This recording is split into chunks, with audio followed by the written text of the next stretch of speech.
साथियों नमस्कार, कैसे हो आप सभी? बहुत बढ़िया होंगे। मैं मुकेश कुमार नागर आपका दोस्त आज फिर आपके सामने है। साथियों एक बात बता दो, अगर आपने चैनल को सब्सक्राइब नहीं किया है तो प्लीज लाइक और शेयर कीजिए और अपने इस दोस्त को बहुत ही प्रोत्साहन और मोटिवेशन कीजिए। साथियों आप लोगों के लिए सबसे बड़ी खबर यह रहेगी, क्या खबर है आप लोगों के लिए, कि क्या हो हमारी फर्स्ट ग्रेड की मजबूत रणनीति जिससे हम लोग सफल हो जाएं।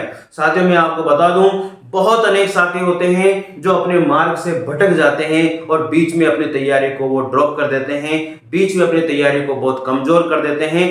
पहले तो वो स्टार्ट करते हैं बहुत बढ़िया, अच्छी तरह से मैं तैयारी करूंगा, इतनी बढ़िया तैयारी करूंगा, ये करूंगा वो करूंगा, बहुत सारी चीजें वो सोच लेता है और इतनी जबरदस्त तैयारी शुरू करने की कोशिश करते हैं ताकि वो अभी तो बस सफल ही हो जाए। लेकिन जब धीरे धीरे तैयारी बढ़ती है, बहुत लंबा टाइम हो जाता है, तो वो सोचने लग जाते हैं अरे यार नहीं बैठ रहा, नहीं कर पा रहा। घबराना बिल्कुल भी नहीं है। मैं आप लोगों को बता दूं, अगर आप तैयारी करने के लिए आपने सोच लिया है तो तैयारी लंबी कीजिए। थोड़ी लंबी अगर तैयारी करोगे तो शायद आपके हर टॉपिक आप यहां पर क्लियर कर पाओगे। आपको एक चीज मैं आपको यहां पर ये समझाना चाहता हूं साथियों, ये फर्स्ट ग्रेड की जो तैयारी होती है उसे आप सोचोगे मैं 2 महीने पढ़ के और मैं क्लियर कर लूं, 3 महीने पढ़ करके मैं क्लियर कर लूं। साथियों आप लोगों के लिए अभी बहुत बड़ा टाइम है, बहुत लंबा समय है। अगर अभी से आप लोगों ने तैयारी शुरू करी तो आप लोगों को सफल होने से कोई भी नहीं रोक सकता। एक चीज मैं आपको यहाँ पर बताना चाहता हूं कि जो फर्स्ट पेपर होता है उसमें 40% आना जरूरी है। अगर आपके 40% फर्स्ट पेपर में नहीं आए तो आप वहां पर क्वालिफाई नहीं कर पाओगे। अर्थात फर्स्ट पेपर के अंदर 75 क्वेश्चन आते हैं, उसमें से 30 क्वेश्चन आपके राइट होने ही चाहिए। अगर 30 क्वेश्चन आपके राइट नहीं हुए तो आपका दूसरा पेपर चेक ही नहीं होगा। तो इसलिए साथियों ये बात ध्यान रखिए कि हमें किस किस टॉपिक को किस तरह से पढ़ना है, हमारी कौन कौन सी कमजोरियां हैं, उन कमजोरियों को पहले निकालना है और निकालने के बाद में लिख लेना है कि मुझे इन टॉपिक को अब अच्छे से करना है ताकि मेरे आने वाले एग्जाम में मैं इसे अच्छे से कर पाऊं। साथियों एक बात याद रखना कि हमेशा हमेशा पहले उन्हीं टॉपिक को क्लियर करें, क्योंकि अभी बहुत लॉन्ग टाइम है आपके पास। अगर लंबे समय से आप तैयारी करोगे तो आप कभी भी डीमोटिवेट नहीं होंगे, कभी भी आप प्रेशर में नहीं आओगे, और जब प्रेशर में नहीं आओगे तो आपको याद भी बहुत अच्छे से होगा। और लंबे टाइम तक याद करने वाले ही बंदे सक्सेस होते हैं, क्योंकि कोई एग्जाम या छोटा सा एग्जाम तो है नहीं साथियों।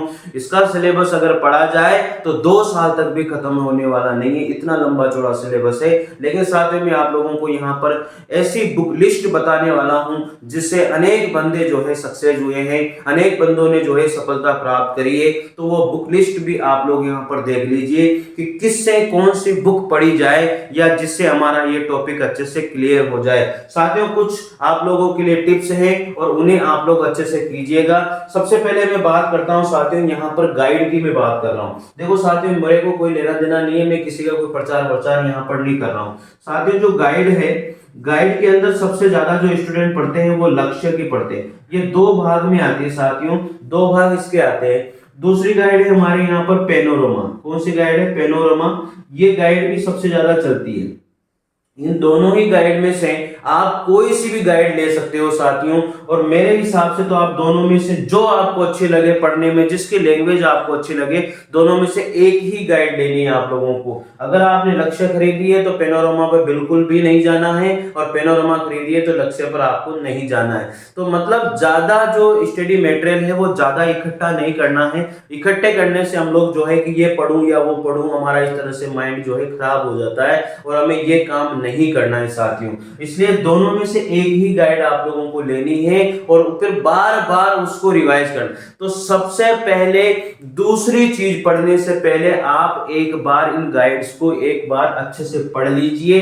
कोई भी जो भी आप एक लोगे तो उस गाइड को जब आप पढ़ लोगे अच्छे से तो आप लोगों को बातें समझ में आ जाएगी कि यार ये सिलेबस है और मुझे इसको ही पढ़ना है। और जब आप उसे अच्छे से कर लोगे तो आपका जो कॉन्फिडेंस है वो बहुत अच्छा हो जाएगा, हाई लेवल कॉन्फिडेंस आपका बढ़ जाएगा साथियों। दूसरी बात साथियों, अब आते हैं बात हम लोग यहाँ पर मैनेजमेंट की बात करते हैं। जो हमारा शैक्षिक जो प्रबंधन है, जो प्रबंधन है, अब इसमें हम लोगों को क्या करना है। अब शैक्षिक प्रबंधन में आप सबको पता है कि एस एस यादव की जो बुक आती है SS यादव की जो बुक आती है साथियों, यही बुक आप लोग पढ़ लीजिए। इसके अलावा आपको कोई भी बुक पढ़ने की आवश्यकता नहीं है। मैं आप लोगों को बता रहा हूं, अच्छे से आप समझिए यहाँ पर। इसके अलावा आपको एक भी बुक पढ़ने की आवश्यकता नहीं है। देखिए यहाँ पर लिख रहा हूं, आप स्क्रीनशॉट ले लीजिएगा। सबसे पहले मैंने बात करी आप लोगों से गाइड की। गाइड में मैंने आपको बताया है लक्ष्य की गाइड, या फिर मैंने बताया आप लोगों को पेनोरमा। कौन सी गाइड बताइए? पेनोरमा। इन दोनों में से एक गाइड लेनी है आप लोगों को। इसके दो भाग आते हैं साथियों। दूसरी बात मैंने आपको यहाँ पर करी है, दूसरी बात करी है शैक्षणिक जो परिदृश्य वाली बात है, शैक्षणिक जो प्रबंधन वाली बात है। प्रबंधन में हम लोगों को कौन सी लेनी है साथियों? मैंने बताया था आप लोगों को SS यादव की आप लोगों को ले लेनी है।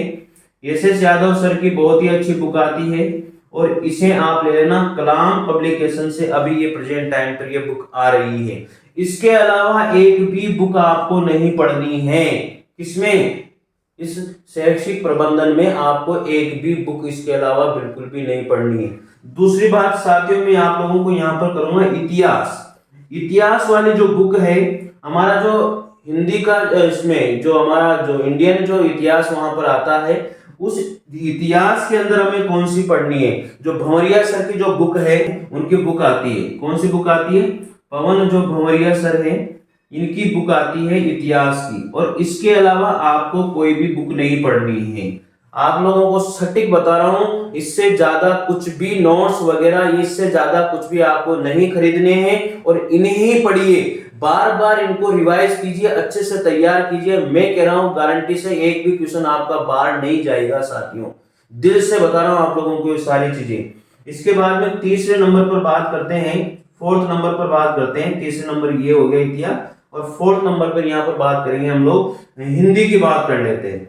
हिंदी में आप लोगों को मैं बताऊं, हमारे जो हिंदी में नवीन हिंदी व्याकरण चलती है, नवीन हिंदी व्याकरण हमारी जो चलती है, हिंदी व्याकरण साथियों मैं आपको बता दूं, सारे बच्चे इन्हीं को पढ़ते हैं। 9 से लेकर के 12 तक से ये है। और एक है राघव सर की, यानी कि राघव प्रकाश जो ये बुक आती है राघव प्रकाशन से, इस बुक को आप पढ़ लीजिए। इसके अलावा आप लोगों को कुछ भी नहीं पढ़ना है। जो टॉपिक हमें दिए गए हैं उन्हीं टॉपिक को क्लियर करना है और एक्स्ट्रा कुछ भी नहीं पढ़ना है। तो ये सारी बातें हो गई। इसके बाद में 5 नंबर पर हम लोग बात करेंगे रीजनिंग की। किसकी बात करेंगे? रीजनिंग की बात कर रहे हैं। रीजनिंग में साथियों मैं आपको बता दूं, सिकवाल वाली गाइड आप लोग पढ़ लीजिए। जो सिकवाल वाली गाइड है इसे आप लोग पढ़ लेना। इसके अलावा कुछ भी नहीं पढ़ना है, मतलब ज्यादा लफड़े में बिल्कुल भी नहीं पढ़ना है। सिकवाल वाली गाइड, इसका आप स्क्रीनशॉट ले लो, फटाफट जल्दी से लो, ताकि आप लोगों को याद रहे कि हमें क्या क्या पढ़ना है, कैसे पढ़ना है। ले लिया होगा आप लोगों ने स्क्रीनशॉट। आगे बढ़ते हैं। ये होगी सारी बातें। अब देखो यहाँ पर अगली जो बुक की जो लिस्ट में आप लोगों को बता रहा हूं, अगली जो बुक की लिस्ट है मैथमेटिक्स में। किसमें है? मैथ्स में हम लोग करेंगे। कौन सी बुक है इसमें? मैथ्स में आप लोगों को बता दूं, 9th और 10th की आप लोग बुक पढ़िए। जो टॉपिक आपके सिलेबस में दिया हुआ है 9th और 10th की, ये वाली बुक आप लोगों को पढ़नी है। इसके अलावा कहीं से कुछ भी नहीं पढ़ना। 7th नंबर पर मैं आपको बता दूं, जो इंग्लिश वाली बात हम लोग कर रहे थे, इसमें आप लोगों को सिंपल सी बात बताऊं, एक तो संजीव पासबुक आती है हमारे यहाँ पर, एक आती है एक्सीलेंट वाली। कौन सी आती है? एक्सीलेंट वाली। इन दोनों में से आप एक पासबुक पढ़ लीजिए। ग्रामर जो इनमें दी गई है 9th और 10th की जो ग्रामर है, पुरानी ले लीजिए आप आराम से, कोई दिक्कत नहीं, ज्यादा पैसे की नहीं आती है ये, ठीक है ना। पुरानी वाली बहुत कम में आ जाती है, 50-60 रुपए में आ जाती है। तो पुरानी खरीद लीजिए और इसको आप तैयार कीजिए। इसमें कोई भी दिक्कत नहीं है, बढ़िया तरीके से समझाया हुआ होगा, 9th-10th के हिसाब से दिया हुआ होगा, ज्यादा कोई हाई लेवल का वहां पर कोई मैटर नहीं है। तो इसे भी आप लोग तैयार कर लेना साथियों। अब बात करेंगे 8वें नंबर पर हमारे करंट की। किसकी बात कर रहे हैं? करंट की बात करेंगे। करंट में मैं आपको बता दूं, सबसे ज्यादा जो चलती है साथियों वो है आपकी क्रोनोलॉजी। कौन सी है? क्रोनोलॉजी चलती है, आप सभी को पता है। इसमें ये मंथली आती है। कैसी आती है? ये मंथली आती है साथियों, और मंथली ही आप लोगों को पढ़नी है। इसके बाद में मैं आपको बता दूं, एक मूमल भी आती है। कौन सी आती है? मूमल। अब आप इस मूमल को ले लीजिए 2 महीने की, या क्रोनोलॉजी को ले लीजिए मंथवार, कोई दिक्कत नहीं है। तो लेकिन ये कंटिन्यू आप लोगों को पढ़ते रहना है, एक भी मंथ आप लोगों को यहाँ पर नहीं छोड़ना है। अगर छोड़ोगे तो हो सकता है उस मंथ की फिर आप लोगों को वार्षिकांक लास्ट में पढ़ोगे तो वार्षिकांक आप लोगों को कठिन नहीं लगेगा, बहुत सरल सा लगेगा।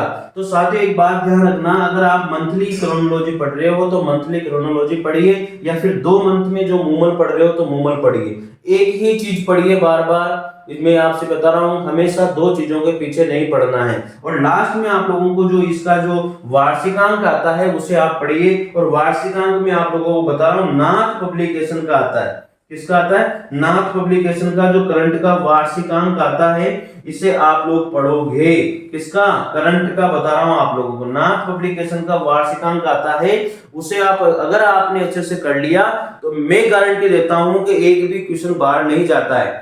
साथियों अनेक बंदे जो इसकी तैयारी करते हैं और अनेक बंदे इसी तरह से तैयारी करते हैं तब सक्सेस होते हैं। आप सोचिए कि मैं सोचूं कि 2 महीने 3 महीने में तैयारी करके मैं आराम से सक्सेस हो जाऊंगा, तो वो संभव नहीं है। तो इसलिए लंबी तैयारी कीजिए और अभी आपके पास बहुत अच्छा टाइम है, बहुत बढ़िया टाइम है। अगर अभी से आप लोगों ने तैयारी शुरू करी तो मैं गारंटी देता हूं 100% आपका सिलेक्शन होगा। इसलिए हौसला बुलंद रखिए, अपने आप को मोटिवेट रखिए, चाहे 2nd ग्रेड 3rd ग्रेड कैसा भी रहा हो, लेकिन आपको अब आगे बढ़ना है, पीछे मुड़ के नहीं देखना है। हमारे माता पिता के सपने को हमें साकार करना है, हमारे सपने को साकार करना है साथियों। इसलिए दिल से मानिए और जो मैं आपको बता रहा हूं इसे आप अच्छे से नोट कर लीजिए, अच्छे से समझ लीजिए और आप लोगों को ये बहुत हेल्प करेगी। ये सारे स्क्रीनशॉट ले लीजिए फटाफट जल्दी से, ठीक है, ले लिया होगा आप लोगों ने। अब आगे बात करेंगे हम लोग यहाँ पर विज्ञान वाली बात। साइंस भी आती है ना, इसमें 4-5 क्वेश्चन साइंस के आते हैं, तो विज्ञान में भी मैं आप लोगों को बताना चाहूंगा साथियों, ये विज्ञान वाली बात है यानी कि साइंस वाली बात है। इसमें भी आप लोगों को 9th और 10th की ही बुक्स पढ़नी है। जो टॉपिक आपके सिलेबस में दिए हुए हैं उन्हीं बुक्स को 9th और 10th से निकाल लीजिए और बार बार उसे ही रिवाइज कीजिए या वहां से नोट्स बना लीजिए। और अभी टाइम है, अच्छे से नोट्स तैयार कर लीजिए। अगर आपने अच्छे से नोट्स तैयार कर लिए तो बार बार रिवाइज करने में कोई भी परेशानी आपको वहां पर नहीं आएगी। या आप लोगों को बुक लिस्ट बता रहा हूं, हजारों लोग आपको ये बताते हैं ये बुक ले लो वो बुक ले लो, अरे इतनी पढ़ने की कहां जरूरत है। सिंपल सी बात है, साइंस में आप लोगों को 9th 10th पढ़नी है, मैथमेटिक्स में 9th 10th पढ़नी है। अगर आपको समझ में नहीं आ रहा है तो मैथमेटिक्स के पास बुक ले लीजिए संजीव, वहां से प्रैक्टिस कीजिए। इंग्लिश के संजीव पास बुक ले लीजिए, वहां से प्रैक्टिस कीजिए। साइंस में आप लोग संजीव पास बुक ले लीजिए, वहां से प्रैक्टिस कीजिए। अरे बहुत अच्छी चीजें हैं। 9th और 10th वहां से अगर आप पढ़ोगे इन बुक से तो आप लोगों का एक भी क्वेश्चन बाहर नहीं जाएगा। थोड़ा विश्वास तो कीजिए यार, आप लोगों को विश्वास के साथ ही पढ़ना है, ठीक है। और यहां पर मैं आप लोगों को बता दूं, जो हिंदी से संबंधित जो 2nd पेपर होता है, हिंदी का पूरा सिलेबस मैं आप लोगों को इस प्लेटफॉर्म पर फ्री करवाऊंगा। हर चीज, चाहे वो इतिहास है, काव्य शास्त्र है, चाहे कुछ भी है, जो हिंदी के पेपर में आता है वो पूरा का पूरा यहाँ पर मैं करवाने वाला हूं, ठीक है। इसमें आपको टेंशन लेने की आवश्यकता बिल्कुल भी नहीं होनी चाहिए। आगे बात करते हैं हम लोग यहाँ पर। सबसे मेन बात मैं आपको बता दूं, राजस्थान के लिए आप लोगों को ध्यान रखनी है, जो सिकवाल की जो मानचित्रावली आती है, सिकवाल की जो मानचित्रावली आती है, इस मानचित्रावली को घोट दीजिए। राजस्थान में चाहे राजस्थान का भूगोल है, चाहे राजस्थान का इतिहास है, चाहे राजस्थान का कल्चर है, आप इस मानचित्रावली को अगर आपने पढ़ लिया, तरीके से पढ़ लिया राजस्थान की मानचित्रावली को, तो यहां से भी आपका क्वेश्चन बाहर नहीं जाएगा। ये कोई आसान काम नहीं है इस पूरी किताब को पढ़ना।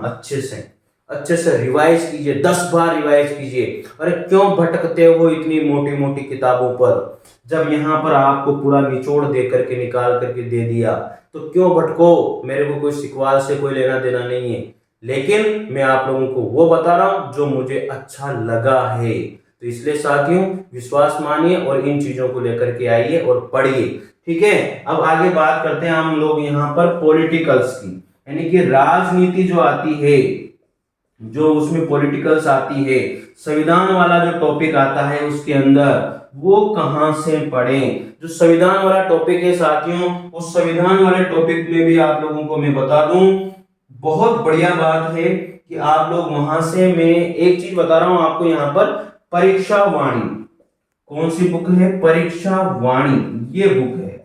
आप लोगों ने नाम भी नहीं सुना होगा, यहाँ पर ढूंढिए, आप ऑनलाइन मिल जाती है।